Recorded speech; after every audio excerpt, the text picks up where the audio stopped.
In this edition of the Shop Talk series, we're in Colchester, Vermont with Eric Steele to talk about his 2026 run in the street stock class at Thunder Road.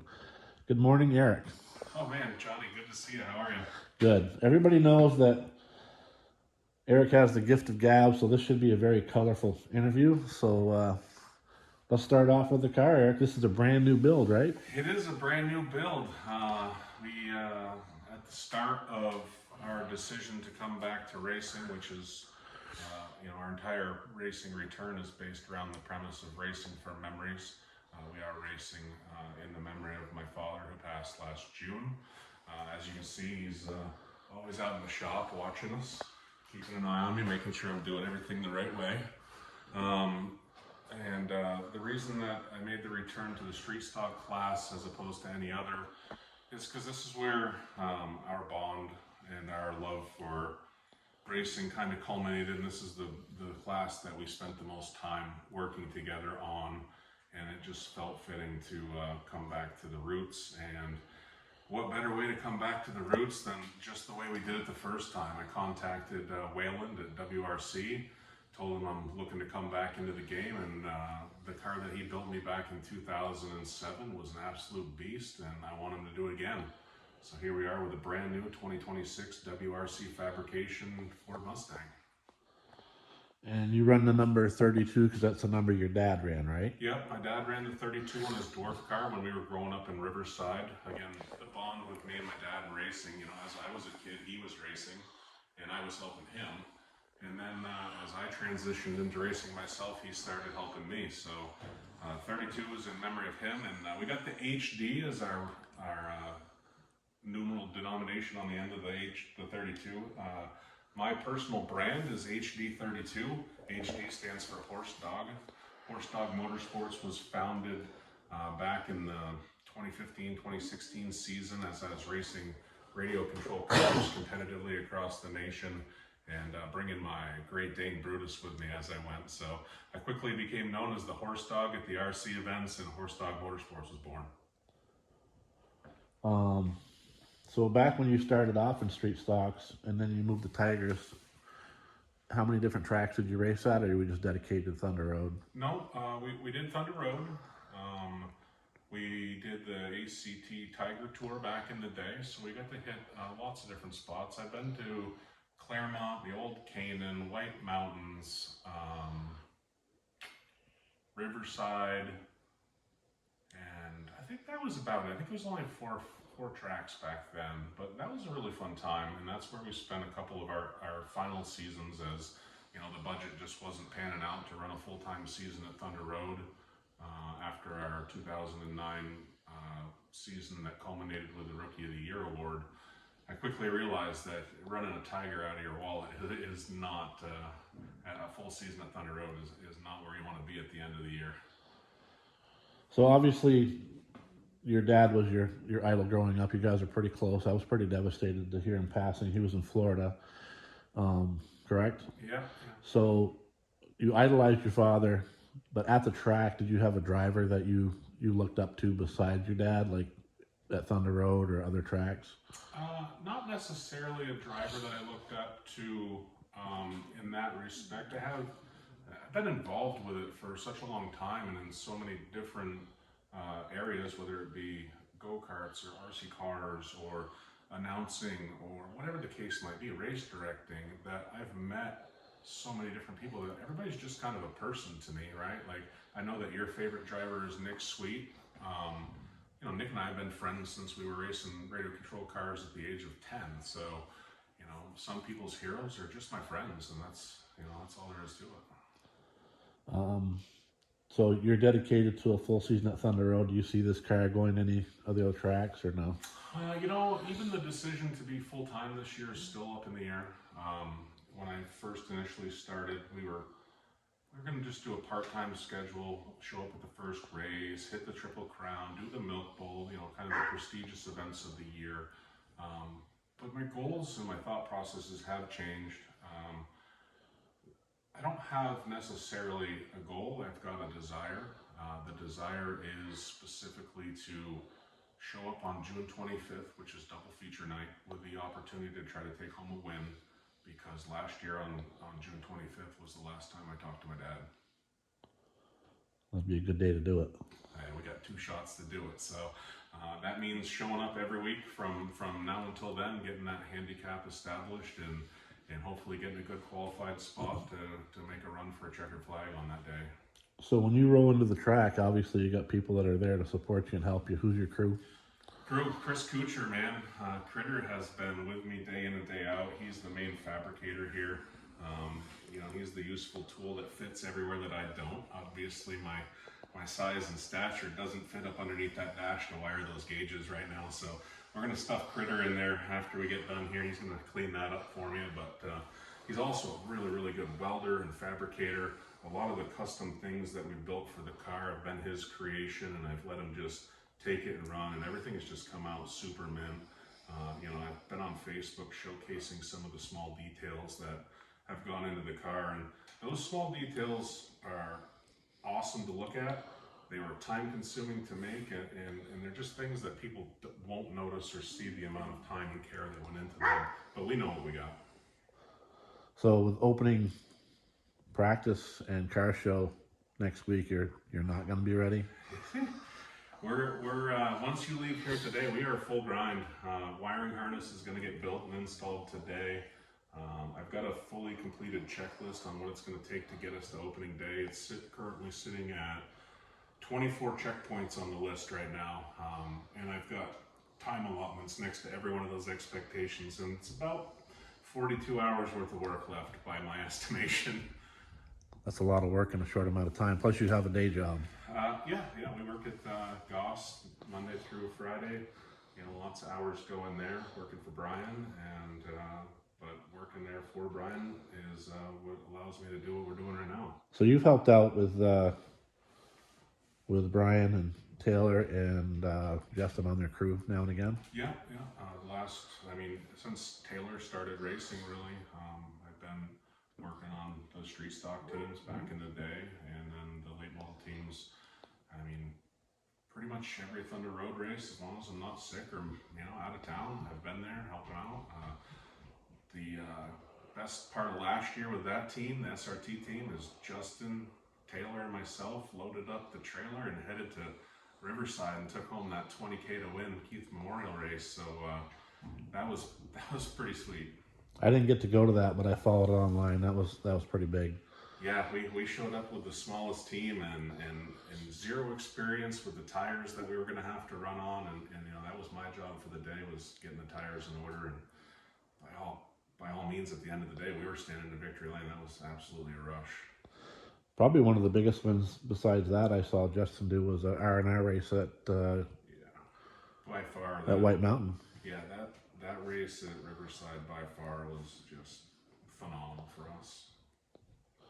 So I don't need to ask this question because I know the answer, but I will. So if you could hold a position at a track, what would you do and why? We know you like to talk, so. Yeah, no, I've definitely got the ability to do some announcing, and I've done that for years with the RC community, and I did a little bit there at Rocky Ridge at the kart track for a while. But I don't think that would necessarily be my go-to job, because I like to have my finger on what's going on. So I'm thinking race director would be more in my line. So you're the Tom Curley, Chris Machad person. I like to make things happen. I'm a good planner, and I like to stick to a schedule. So I think that the managerial side of me is probably better off for that than it is for announcing. Plus, I don't want to put Aaron out of a job because we're friends. So race cars and teams don't happen without sponsors.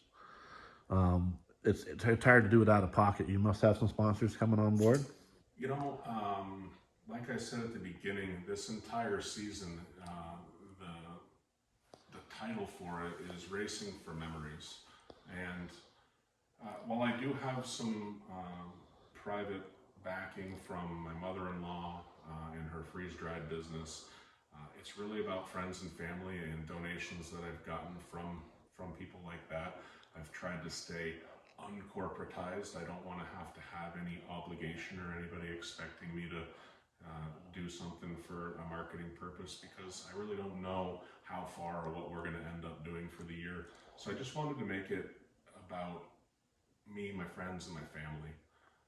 Which, you know, back in the day when I raced the first go around too, sponsors were not something that I was keen on attracting, and I did race out of my pocket for the most part, and that's kind of the direction we're going again. So my mother-in-law owns a company called Eileen's Freeze Dried, where she makes a bunch of freeze-dried goods, and then I've got my friends and family at Hard Racing, chipping in, getting some tires for us and some gas.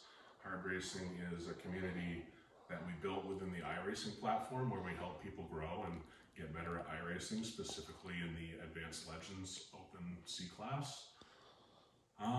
And then I'm just paying tribute to all the missing loved ones. The hood's going to be a really, really nice piece, and it still has availability. It is our Racing for Memories mural.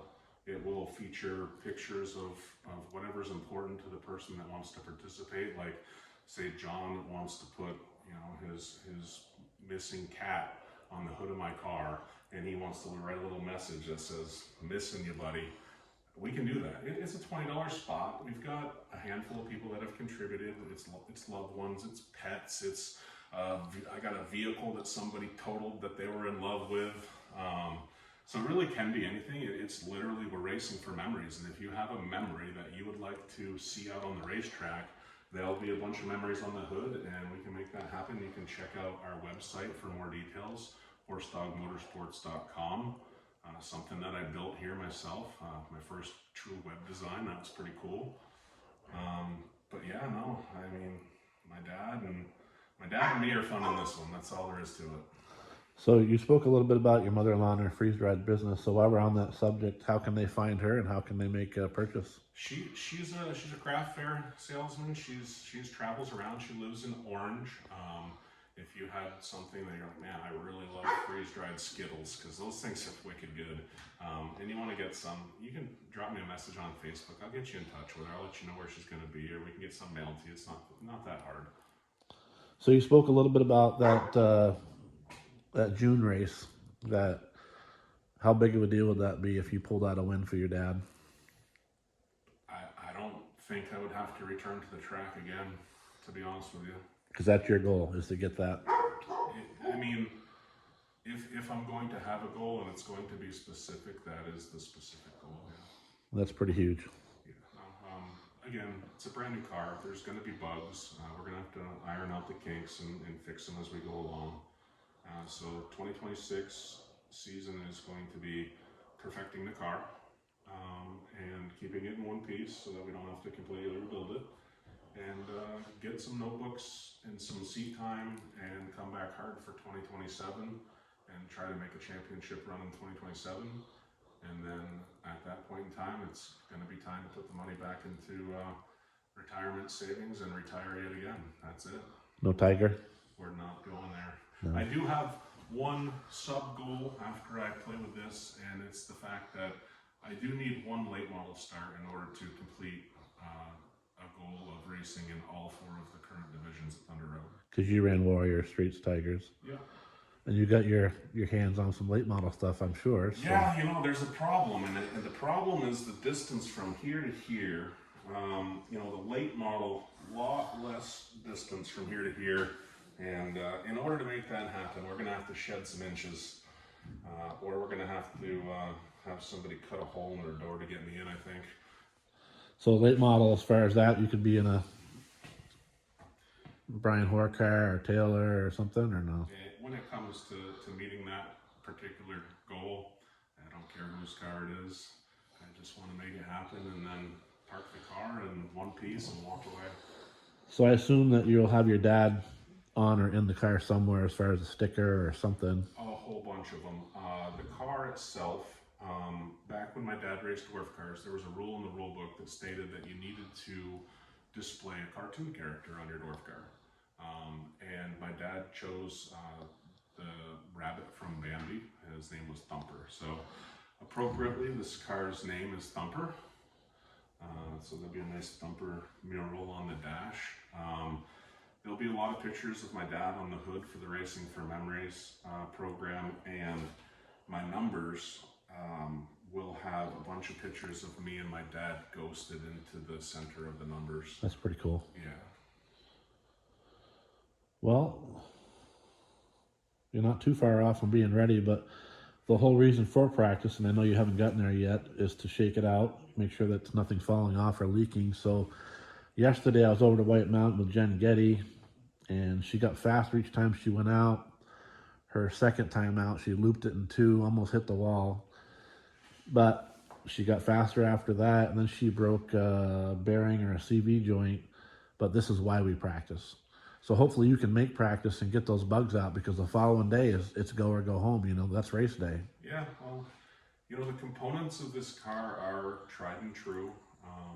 We started by buying a new chassis, and then somewhere along in the middle of December, the backup car that we built for Taylor that hadn't been raced hardly, I don't think, maybe once, came back up for sale, and I knew all of the components of the car were high quality, and I knew that they were all in great mechanical working condition, and everything was pretty much brand new.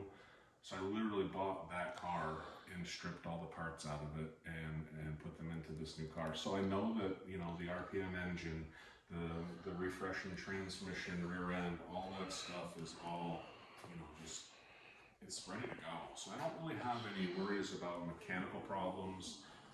We're redoing the wiring right now so that there's minimal splices and that it's routed correctly. We don't have any spaghetti strings anywhere, and everything is cleanly labeled. I made a really nice wiring diagram that will be able to chase any potential problems that we ever have. I really think that mechanically it's going to be okay. Setup wise, I'm not too sure. We've got 4 springs in the car and we don't have any in the closet, so the springs I know were good back in the day. Hopefully the package is still all right, and then hopefully my size doesn't put the left side ride height too low and left side weight percentage too high, so that we're having to put a whole bunch of weight on the opposite side of the car. But we kind of expect that to happen here. So it's just going to be learning those differences. I mean, I had this car specifically built for me and my size, so that I can get in and out of it a little more freely.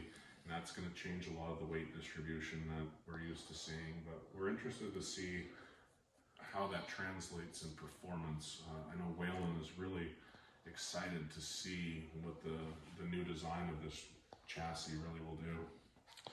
So have you watched any of these series at all that I'm doing?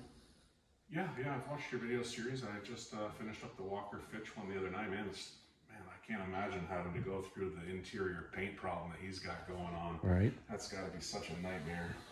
So the whole point of these is not me making money on YouTube or getting likes on Facebook. It's giving you the opportunity to talk about everything that you just spoke about. Any driver can get in on this. Most importantly, mentioning your sponsors as you did. It's about getting exposure, talking about your schedule, which we all hit on those points as we go forward. I hope that the next interviews are the same, you know, as far as the key points. Every driver's a little bit different. Some people stall, some people don't. You didn't. You have the gift of gab. We can keep going. We could be here for hours on end. Is there anything else you want to add before we wrap up? You know, there is one secret ingredient that I'll let you and the rest of the world know about this car that I think is going to give it a little bit of a competitive edge. And, you know, most people wouldn't show the competitors something like this, but I'm going to show you what we got back here. You know, a lot of the secrets are going to live from a secret source of fuel. And the fuel source for this car is bacon. You're killing me, man. Literally. This is some high octane bacon. I'm gonna grab one of those. You can have one of these, no problem. We knew you were coming, so we figured we'd fill the tank with bacon before you got here. But no, it's been great. I love the series that you're doing. I gotta thank Bruce at Capital Concrete for what he does for you to get this happening. And, you know, like I said, I'm not here to really promote my sponsors because I don't have many. I'm here to just have a good time, and I would like to fill up the hood. There's plenty of spots left for the Racing for Memories, so if anybody out there does have a lost loved one or a pet or something of that nature that for 20 bucks you're like, cool, I can get on the hood of Eric Steele's race car and buzz around Thunder Road for the summer. That's all it's 20 bucks. It's not making money. It's helping print the vinyl, and it's helping me complete my project. My graphics designer messaged me last night. He's just about ready to go.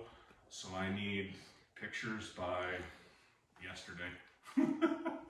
So you'll be pushing this at the car show, Well, everybody's got to push them out, right? right? It's No, whether or no, not we got to push it back in. no, the hood. Oh, yeah, we should get there. I mean, you can push the car all day long if you want, but it's up to you. Well, I appreciate you having me come out today. It's a beautiful car. It's almost done. And we wish you the best of luck in 2026 in memory of your dad. Yeah, we appreciate it. Thanks for coming out.